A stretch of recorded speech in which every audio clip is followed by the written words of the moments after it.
श्रीमते पवित्रतर जलिनेमभिषेचयामि। माइक ठीक करो भैया, थोड़ा सा बड़ा हो।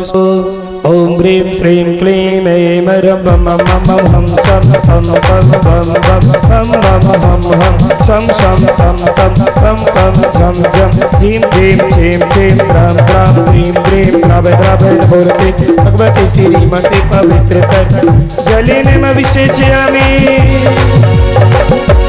श्री जी का अभिषेक करें हम नेक सोत जल द्वारा, धुल जाए पाप हमारा। श्री जी अनंत गुण वाले हैं, परम शोक तन वाले हैं, इनके चरणों में बंदन कर सतबारा, निरसुरो करो जलधारा। श्री जी का अभिषेक करें हम नेक सोत जल द्वारा, धुल जाए पाप हमारा।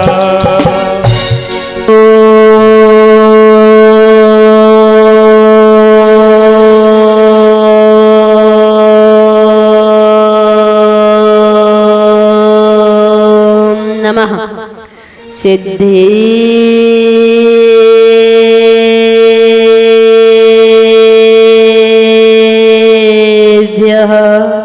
श्री वीतरागाय नमः। ओम ह्रीं श्रीं क्लीं ऐं रं बं मं हम सं तं पं बं बं मं मं हम हम सं सं तं तं पं पं झं झं ज्वीं ज्वीं श्वीं श्वीं द्रं द्रं द्रीं द्रीं द्रव्य द्रव्य नमोरते भगवते श्रीमते। ओम ह्रीं क्रों मं पापं खंडे खंडे जय जय तह जय पच पच पचे पचे। ओम नमो अरहं झं ज्वीं श्वीं हम सं झं बम रस्तो वृद्धिरस्तो तुष्टिरस्तो पुष्टिरस्तो शांतिरस्तो कांतिरस्तो कल्याणमस्तु। समस्त भव्य जीव कार्य सिद्धार्थम सर्वविघ्न निवारणार्थम श्रीमद्भागवत अरहत सर्वज्ञ परमेश्वरी परम पवित्राय नमो नमः। श्री शांति भट्टारक पाद पद्म प्रसाद सद्धर्म श्री बलायु आरोग्य ऐश्वर्य अभिवृद्धिरस्तु सस्य वर्षस्य वर्ग प्रसिद्धंतो नाहु। ओम ब्रह्मदया श्री वर्धमान पर्यंत चतुर्संति अरहंतो भगवंता सर्वज्ञ परम मंगल नाम देया समस्त भवजीवामुत च सिद्धिं तन्वन्तु सद्धर्म कार्येषु च यामुत च सिद्धिं प्रशंसुना। ओम नमो रते भगवते श्रीमदे श्रीमद् फास्ति शंकर श्रीमद् रत्नात्रय रूपाय दिव्य तेज मूर्ते प्रभा मंडल मंडिताय द्वादश गण सहिताय अनंत चतुष्ट सहिताय समस्तगुण केवल ज्ञान लक्ष्मी शोभिताय अष्टादश दोष रहताय षट चत्वारिंशत् गुण संयुक्ताय परमेश्वरी पवित्राय सम्यक ज्ञानाय स्वयं भुवे सिद्धाय बुद्धाय परमात्मने परम सुखाय त्रिलोक्यमयदाय अनंत संसार चक्र परिवंदनाय अनंत ज्ञान दर्शन वीर्य सुभास्पदाय त्रिलोक्य शंकराय सत्य ज्ञानाय सत्य ब्राह्मणाय उपसर्ग विनाशनाय घाति करुण शंकराय अजराय आवाय। समस्त भव्य जीव अपना अपना नाम लेंगे। समस्त भव्य जीव व्याधिम ग्रंथो व्याधिम ग्रंथो व्याधिम ग्रंथो श्री जनाभिषेक पूजन प्रसाद समस्त भव्य जीव शिव का नाम सर्व दोष रोग शोक भय पीड़ा विनाशनम भवतु।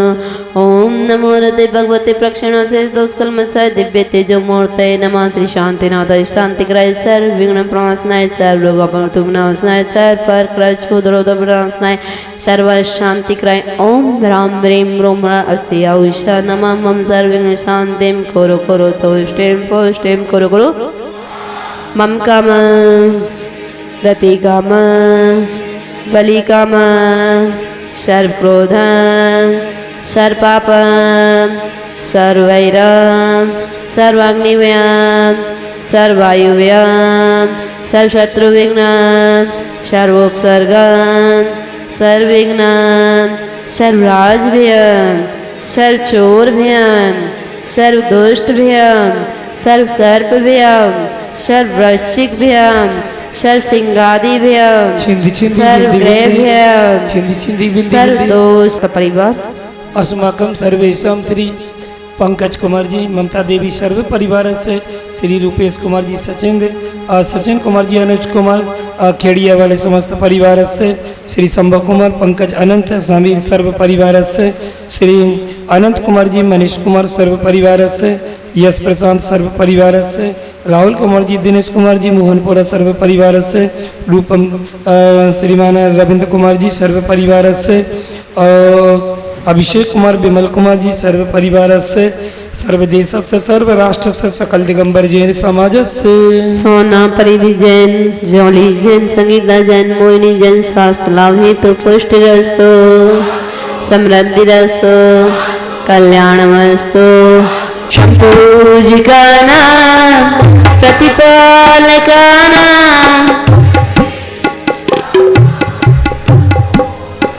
देश राष्ट्र से पुरस राज्ञा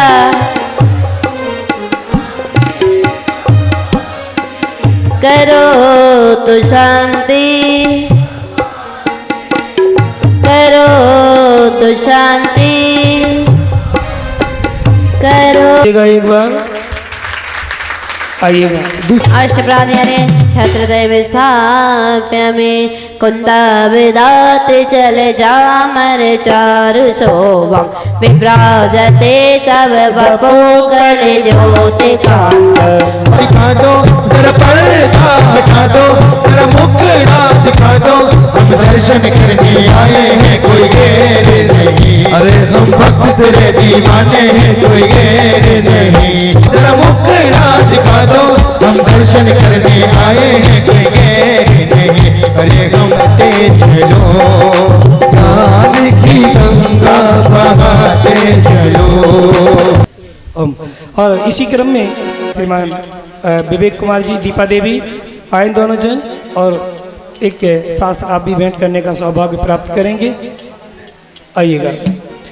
साथ ही कल का एक दिन छोड़ एक दिन उपवास की वेलाएं, चाहे अभिषेक हो रात्रि भोजन या अभिषेक रात्रि भोजन या रात्रि में इतने बजे तक पानी पिएंगे, ऐसे भी नियम कई लोगों ने लिए हैं। सबके सब आ जाओ और माँ जिनवाणी भेंट करने का सौभाग्य। आइएगा।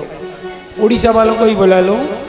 दीदी आ जाओ। मैया जन्म दुख भेंट दो, जिनवाणी जग मैया जन्म दुख भेंट, जन्म दुख भेंट दो, मरण दुख में जन्म दुख भेंट दो, मरण दुख भेंट दो, जिनवाणी जग मैया जन्म दुख भेंट दो, जिनवाणी जग मैया। इसी क्रम में अब मंगलाचरण के लिए नहीं किसी का प्यार हो माँ, हो प्यारी माँ, हो माँ, हो प्यारी माँ। माँ की गोदी में बेटा जब चैन से सोता है, बेटे जैसा पुण्य न और किसी का होता है। माँ की गोदी में बेटा जब चैन से सोता है, बेटे जैसा पुण्य न फिर किसी का होता है। किलकारी भर भर कर माँ का, हर किलकारी भर भर कर माँ का करता है दीदार। बदसमीधि पालनाए दंडोच्चारण इंद्रिय जैन, परिणाम मानस पुणो संयम धम्मो हवे नियमा।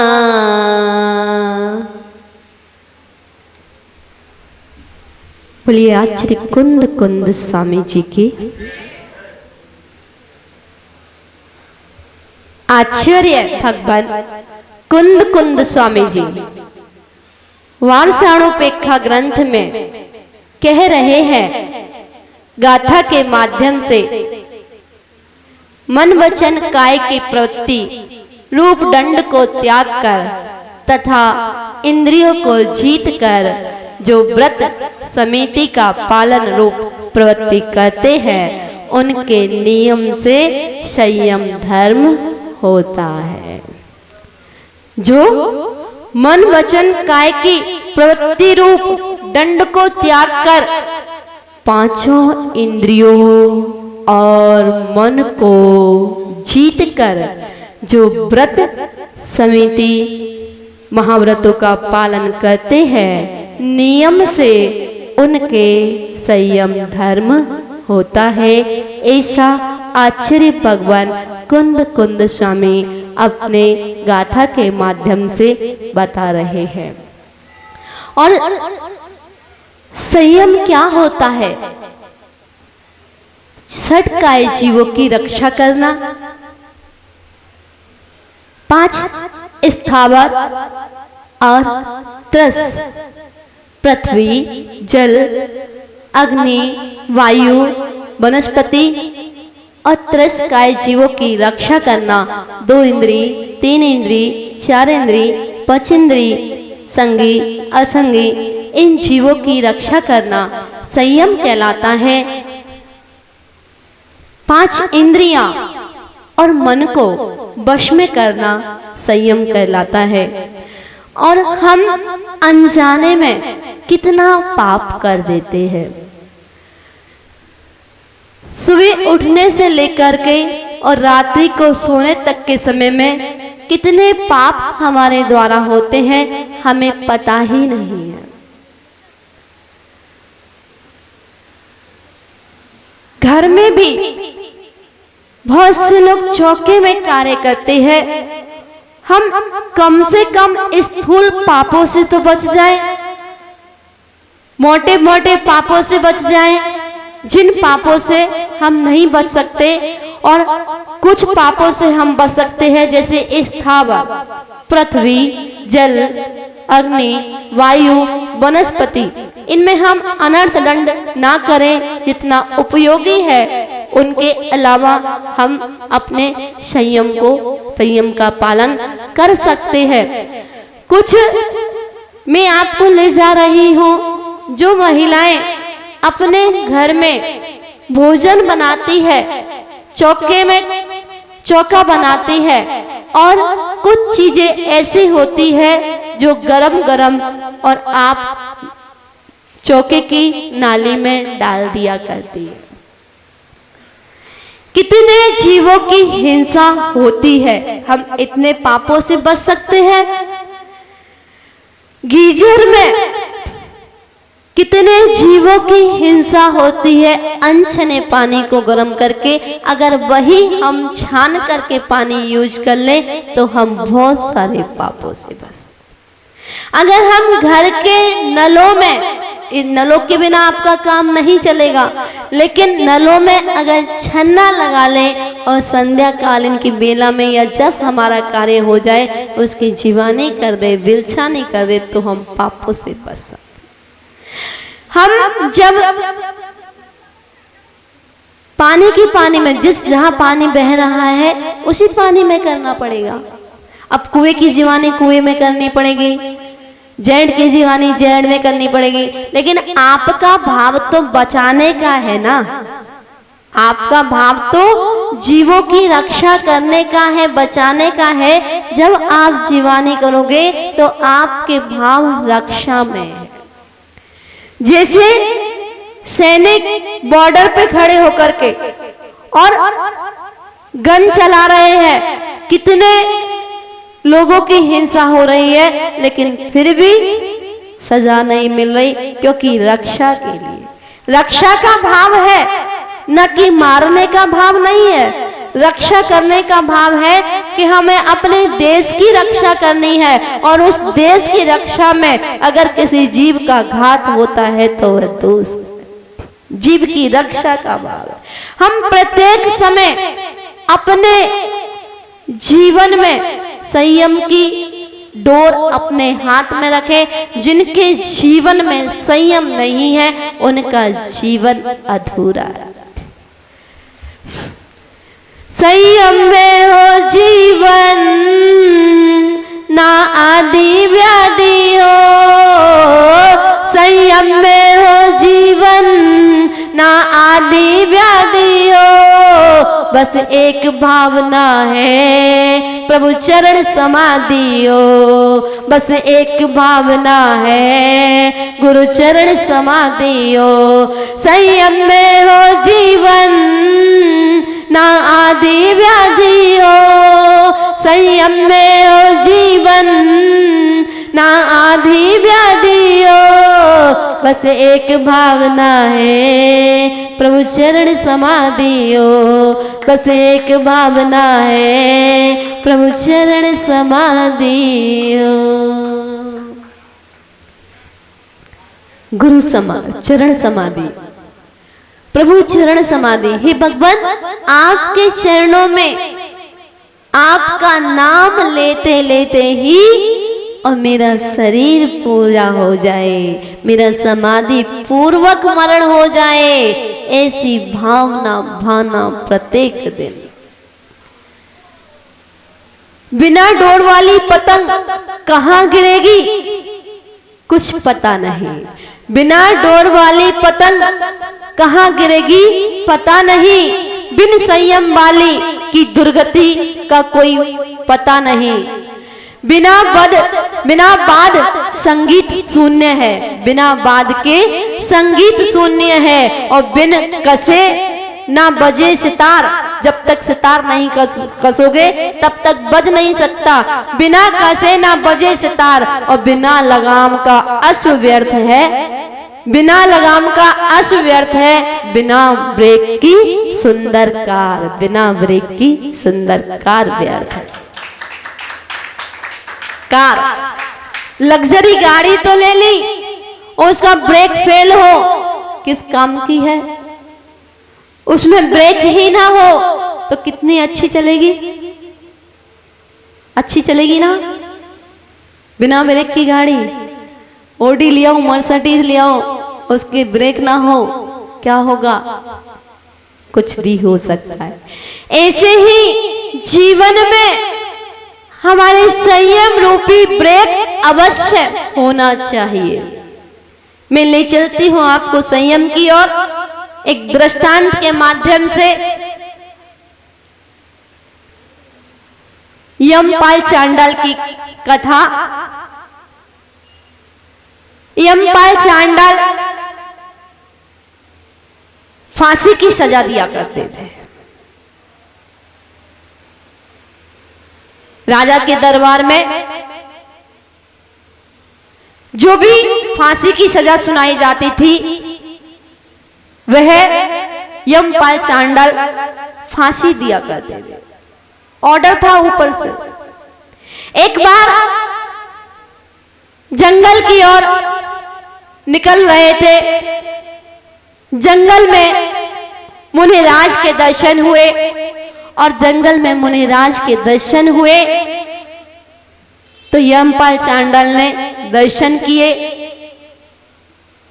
मुनिराज ने देखा ये तो भव्य जीव है, और पूछा कि तुम क्या करते हो। उनने बोला महाराज मैं तो फांसी देता हूं। जो फांसी की सजा सुनाई जाती है तो उन लोगों को, अरे तुम ये काम करते हो। हाँ महाराज, राजा की आज्ञा से मुझे ये कार्य करना पड़ता है। मुझे राज ने कहा ठीक है, तुम अष्टमी चतुर्दशी का नियम ले लो। क्या? हम 4 दिन के नियम भी तोड़ देते हैं, हम 8 दिन के नियम भी तोड़ देते हैं। ध्यान से सुन लेना। अष्टमी चतुर्दशी का नियम दिया मुनिराज ने कि अष्टमी चतुर्दशी को तुम हिंसा नहीं करना, उस दिन फांसी मत देना। यमपाल चांडाल ने कहा ठीक है महाराज, मैं महीने में 4 दिन का पालन करूंगा। कितने दिन फांसी दिया करते थे? प्रत्येक दिन। केवल कितने दिन का नियम था? 4, दोनों अष्टमी और दोनों चतुर्दशी। एक बार क्या हुआ कि नंदीश्वर पर्व, अष्टानी का पर्व लगे हुए थे, और अष्टानी का पर्व में राजा का आदेश था कि पूरे राज दरबार में, पूरे नगर में कोई भी हिंसा नहीं करेगा, कोई भी हिंसा नहीं करेगा। इधर देखा कि राजा के बेटे ने, राजपुत्र ने, वो हिंसावादी था, अवक्ष का करने वाला था, उसने हिंसा की। हिंसा के माध्यम से जो भी मांस भक्षण आदि जो भी उसने कार्य किया, ऐसा कार्य कर लिया हिंसा का कि राजा को पता चला कि राजपुत्र ने ही हमारी आज्ञा का उल्लंघन किया है। जब राज दरबार में राजा को खबर मिली कि राजपुत्र ने ही, तुम्हारे पुत्र ने ही तुम्हारी आज्ञा का पालन नहीं किया, उन्होंने ही तुम्हारे नियम को तोड़ा है। अब राजा विचार कर रहे हैं कि अगर मैं अपने पुत्र को सजा नहीं दूंगा तो ये प्रजा कैसे नियम का पालन करेगी। तो पहले अपने पुत्र को सजा देनी होगी। अब उन्होंने फांसी की सजा अपने पुत्र को सुना दी कि राजपुत्र को फांसी होना है। इधर अपने सैनिकों को भेज दिया कि जाओ यमपाल चांडाल को बुला के लेके आओ कि फांसी की सजा देनी है प्रातःकालीन की वेला में। जैसे ही वो सैनिक चांडाल के घर पे गए, उन्होंने पूछा, यमपाल चांडाल को पता चल गया था कि राजपुत्र की फांसी की सजा होना है और मेरा नियम है, आज चतुर्दशी है, मैं फांसी की सजा नहीं दे सकता। मुझे मुनिराज ने नियम दिया था कि अष्टमी चतुर्दशी को फांसी की सजा नहीं देना। अब विचार करता है कि राजा का आदेश है, मैं कैसे मना करूं। तो उनने अपनी पत्नी से कह दिया कि कोई भी कोतवाल आदि वगैरह आए और पूछे कि यमपाल कहाँ है तो मना कर देना। पत्नी ने कहा ठीक है। अब कोतवाल आए और आकर के जैसे ही गेट खटखटाया, पत्नी ने गेट खोला, देखा कि राजा ने अपने सैनिकों को भेजा है, कोतवालों को भेजा है। तो वह सैनिक कहने लगे, सेवक राजा के कहने लगे कहाँ है यमपाल। तो पत्नी ने कह दिया वो घर में नहीं है, क्योंकि मना किया था। तो पत्नी ने कहा वो घर में नहीं है, वो बाहर गए हैं। तो जो कोतवाल थे वो मन में विचार करने लगे कि अरे भैया कैसा अभागा है ये कि आज ये अपने घर में नहीं है, आज राजपुत्र को फांसी की सजा देनी है और आज तो इसे रत्नों का भरा भंडार मिलता, आज तो इसे धन दौलत से भरपूर दिया जाता। अब पत्नी के मन में लालच आ जाता है कि आज तो रत्नों से भरा भंडार मिलेगा, रत्न ही रत्न, अशर्फियां, वस्त्र आदि मिलेंगे और ये जानी रहे। तो मायाचारी किसको कहते हैं आप लोग सभी समझते हैं।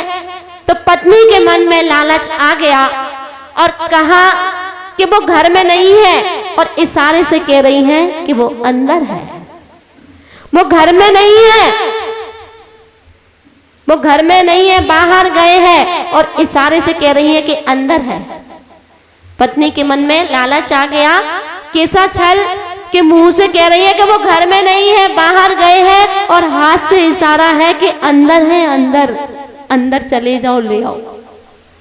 और जैसे ही वो अंदर जाते हैं, देखते हैं यमपाल चांडाल अंदर छुपे हुए हैं।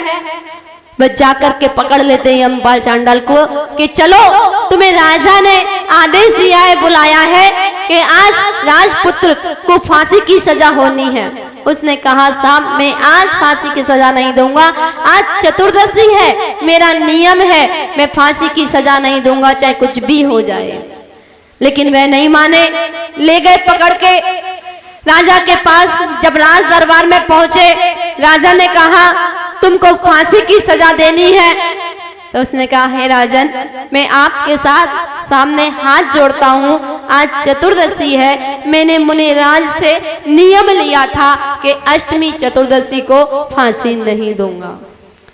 राजा का आदेश का उस राजा की आज्ञा का उल्लंघन हो देखा कि राजा की बात का उल्लंघन हुआ, मना कर दिया, तो राजा ने आदेश दिया कि जाओ इस पुत्र को भी और यमपाल चांडाल को भी समुद्र में फेंकवा दो। और दोनों को समुद्र में फेंकवा दिया, जहां जीव जंतुओं से भरा वो समुद्र था, जहां बड़ी बड़ी मछलियां, बड़े बड़े मगरमच्छ थे जो एक ही बार में पूरे को भस्म कर जाए, ऐसे जीवों के बीच में उस समुद्र में दोनों को फेंकवा दिया। जब दोनों को फेंकवाया तो राजपुत्र को, राजा के बेटे को तो जानवरों ने खा लिया, और इधर यमपाल चांडाल को फेंकवाया तो उसको देवों ने सिंहासन बना दिया।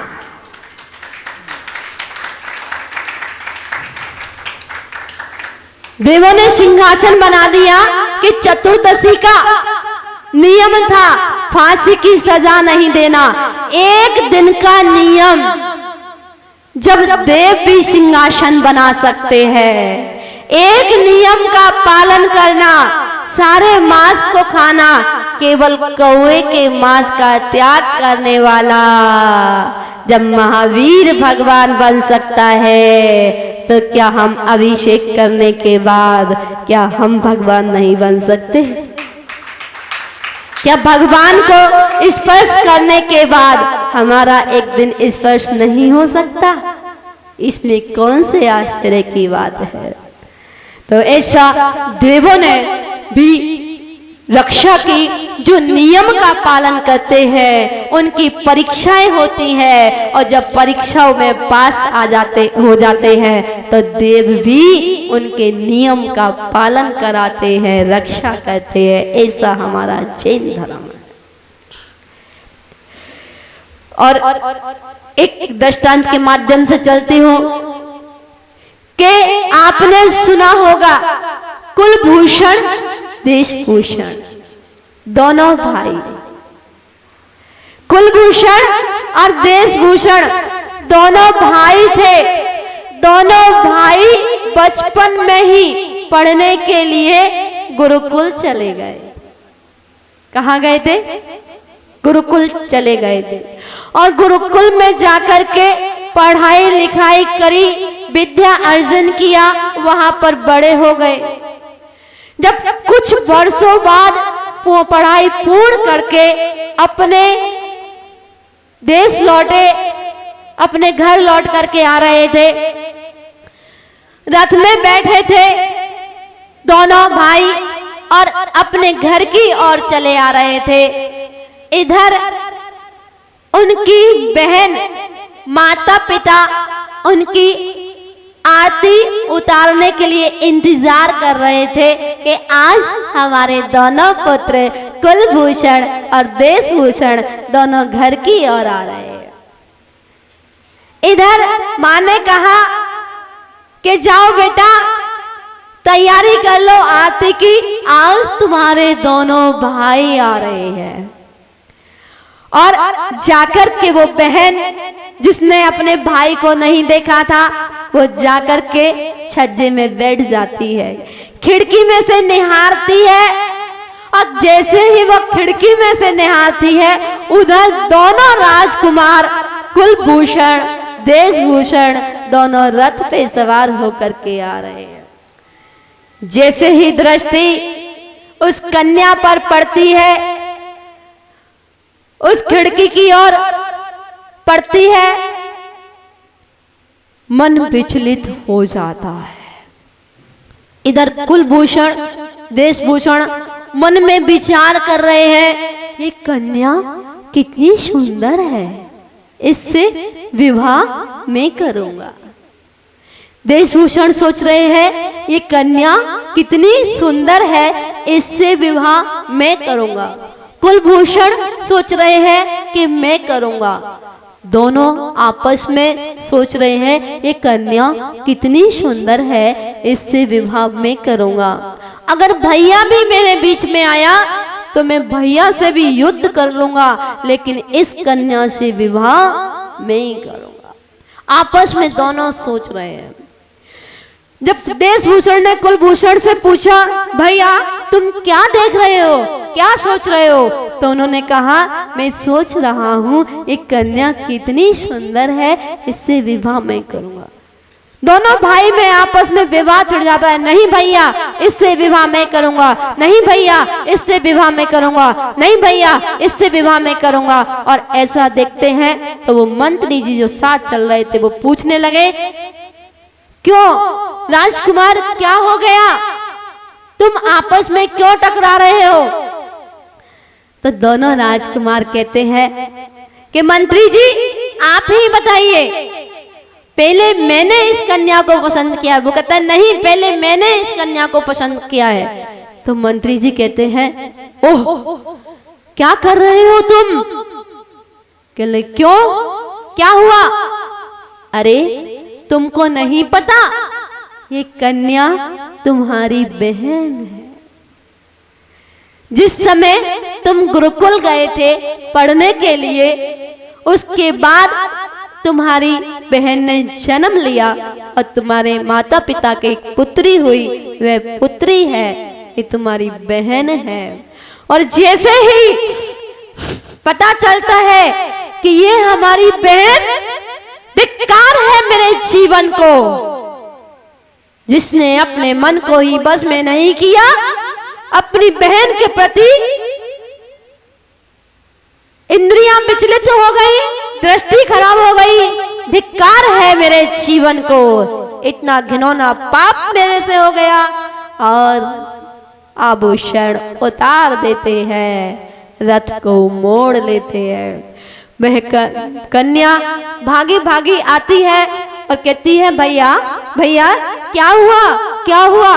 उधर माता पिता दोनों समझाते हैं, बेटा तुम घर में नहीं आए, वापस ही मुड़ गए। नहीं पिताजी, अब हम घर में नहीं रहेंगे। आभूषण त्याग दिए, वस्त्राभूषण त्याग दिए और जंगल की ओर मुड़ गए। और जंगल में जाकर के मुनिराज के पास दोनों ने दीक्षा ले ली। इस संयम का प्रभाव तो पांचों इंद्रियों को और मन को वश में करना ही तो संयम कहलाता है। जैसे देशभूषण कुलभूषण ने अपने मन में एक पल में क्या स्थिति थी और दूसरे पल में वैराग हो गया। ये वैराग के पल जीवन के किसी भी पल में वैराग उपज सकता है। संसार में रह कर प्राणी संसार को तज सकता है, संसार को तज सकता है। जीवन के किसी भी पल में वैराग उपज सकता है। संसार में रह कर प्राणी संसार को तज सकता है। ऐसे देशभूषण कुलभूषण दोनों राजकुमारों ने जंगल में जाकर दीक्षा ले ली और मोक्ष की प्राप्ति हुई। जब हम छोटे छोटे नियम लेते हैं, यमपाल चांडाल ने एक दिन का नियम लिया, अष्टमी चतुर्दशी दोनों, अष्टमी और दोनों चतुर्दशी का जब नियम लिया, हम हिंसा नहीं करेंगे, तो देवों ने भी रक्षा की। एक बार क्या हुआ, एक युवक की शादी हुई और शादी हुई तो उसे अपनी पत्नी से बेहद लगाव था, बहुत लगाव था। अब माता पिता की चिट्ठी आए, संदेश आए पियर में बुलाने के लिए, तो वो युवक छोड़ता नहीं था, एक दिन के लिए भी नहीं छोड़ता था। अब वो पत्नी बड़ी परेशान कि मेरे माता पिता रोते हैं, याद करते हैं, कम से कम मुझे एक दिन के लिए तो भेज दे। क्या हुआ, कुछ समय के लिए वो बाहर चला गया। जब बाहर चला गया तो उस युवती का भैया आया, और भैया आया तो भैया ने पत्र दिया कि बहन, माँ बहुत रोती है तुम्हारे लिए, पिताजी बहुत रोते हैं, तुम कुछ दिन के लिए घर चलो। तो बहन कहती है अभी तो ये है नहीं, मैं कैसे जाऊं? तो सास ससुर से आज्ञा लेती है, तो सास ससुर ने आज्ञा दे दी और भैया ले जाता है बहन को पियर। इधर वो युवक भी आ जाता है, और जैसे ही युवक घर में आता है पूछता है माँ कहाँ है? तो माँ कहती है उनका भाई लेने आया था और अभी अभी लेकर के गए हैं। जैसे ही देखता है तो वो युवक पीछे ही चला जाता है, पीछे ही चला जाता है और पहुंच जाता है जंगल में। साले साहब, जीजा साले और पत्नी तीनों जा रहे हैं। क्यों गए हैं? कि मैं तुम्हें माँ से मिला करके वापस ले आऊंगा। अब चलते चलते जंगल में एक मुनिराज मिल जाते हैं। मुनिराज मिल जाते हैं तो मुनिराज के दर्शन करके वह पानी आदि के लिए ढूंढते हैं, तो उनको मुनिराज मिल जाते हैं। तो जैसे ही जीजा दर्शन करने के लिए जाते हैं, मुनिराज के दर्शन करते हैं, मन में बैराग आ जाता है। मन में बैराग आ जाता है तो वो साले साहब पूछ रहे हैं क्यों जीजा जी, क्या सोच रहे हो? सोच रहा हूं कि महाव्रत धारण करना सबसे अच्छा, मुनि व्रत धारण करना। मुनि को देख करके मेरे अंदर भी भाव आ रहा है कि मैं भी कौ मुनि बन जाऊं। इधर साले साहब पहुंचे, जब उनके पास उन्होंने पूछा तो उन्होंने अपने भाव बताए। बहन उधर इंतजार कर रही है। तो साले साहब ने कहा कि जीजा जी तुम दीक्षा लोगे तो मैं भी दीक्षा ले लूंगा। अब साले को तो पता था कि ये 1 मिनट को भी नहीं छोड़ते हैं, 1 मिनट को भी नहीं छोड़ते हैं। जो पियर नहीं जाने दे रहे हैं, जो पीछे पीछे वापस आ गए हैं लेने के लिए कि मैं माता पिता से मिला करके वापस ले आऊंगा, ये क्या दीक्षा लेंगे? तो ने कहा तुम भी ले लोगे दीक्षा? कि हाँ, मेरे मन में भी ये भाव आ रहा है कि मैं भी मुनि व्रत धारण कर लूं। संसार में कहीं सुख नहीं है। और इधर मुनिराज ज्ञानी थे, अवधि ज्ञानी मुनिराज थे। उन्होंने देखा कि इन दोनों के अंदर मुनि व्रत धारण करने के भाव चल रहे हैं, तो उन्होंने कहा क्यों, क्या सोच रहे हो?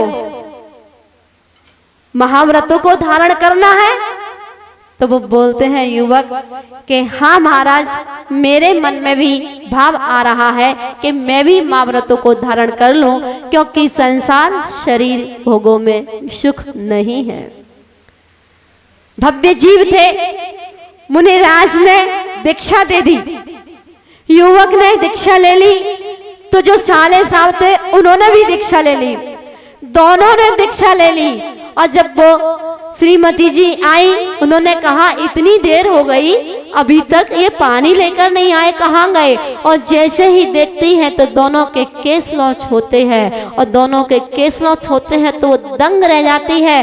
कहती है कहाँ ये मुझे 1 मिनट नहीं छोड़ते थे, और कहाँ ये दीक्षा ले रहे हैं? जाकर के वह भी दीक्षा ले लेती है, और तीनों ही प्राणी मोक्ष पथ पर निकल जाते हैं, तीनों ही दीक्षा ले लेते हैं। इस संयम का महत्व है, इसको कहते हैं संयम। जो घर में रह करके भी संयम का पालन करता है, हम छोटी छोटी चीजों का पालन करेंगे, एक एक इंद्रियों को वश में करेंगे, हम थोड़ी थोड़ी इच्छाओं को कंट्रोल में करेंगे। इच्छाओं को जैसे ही हम वश में करेंगे, हमारे अंदर संयम रूपी ब्रेक आती चली जाएगी। और जब हम पूर्ण संयम का पालन करेंगे, 13 प्रकार के चारित्र को धारण कर लेंगे, तो उस दिन हमारे अंदर उत्तम संयम धर्म प्रकट हो जाएगा। बोलिए पंच परमेष्ठी भगवान की। उत्तम संयम धर्म की। सभी लोग बोलेंगे 9 बार जाप, एक बार हम बोलेंगे, एक बार आप लोग बोलोगे। ओम ह्रीम उत्तम संयम धर्मंगाय नमः। ओम ह्रीम उत्तम संयम धर्मांगाय नमः। ओम ह्रीम उत्तम संयम धर्मांगाय नमः। त्रिलोक गुरु बेजिन पोंगवाए, स्वस्ति स्वभाव महिमोदय स्वस्थिताय।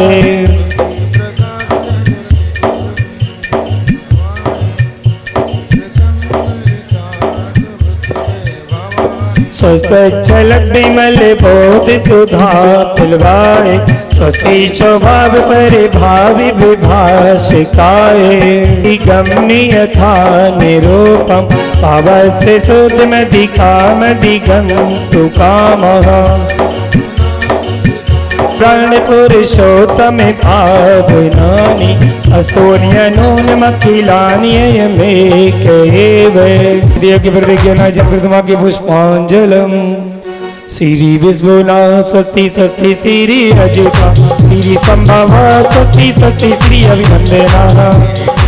दीपुष्पे दंता स्वस्ति स्वस्ति श्री शीतला, श्री श्रान स्वस्ति स्वस्ति श्री वास्पुजा। स्वस्ति स्वस्ति श्री अनता, श्री मल्ली स्वस्ति स्वस्ति श्री मुनसेवका।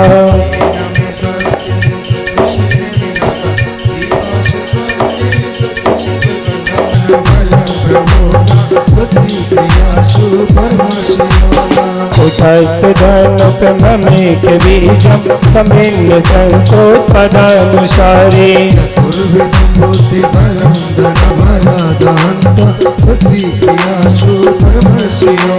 प्रज्ञापनल श्रेणिफलाम्बुतन्तो प्रसून्य बीजाङ्कुरचारिणावा। अडिन्निदक्षा कुशलामहिनी लगिन्नि सत्ता पुत्रो गरेमणे।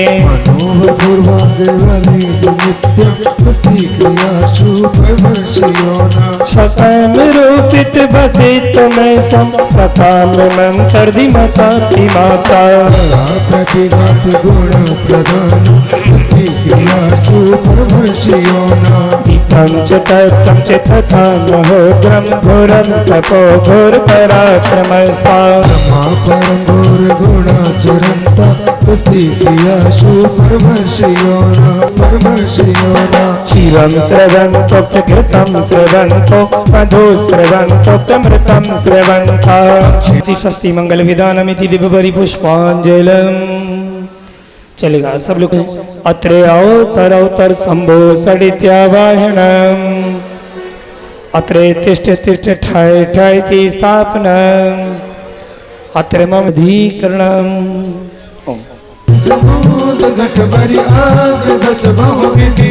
एक माइक बंद करो भैया, एक पर्याप्त।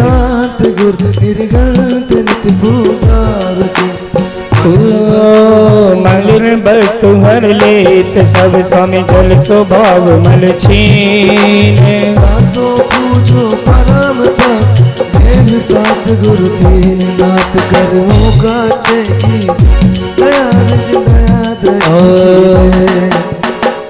देखो पुस्तक सबके हाथ में नीचे। जन्म जरा मृत्यु विनाशनाय जलम निर्वपामिति। जे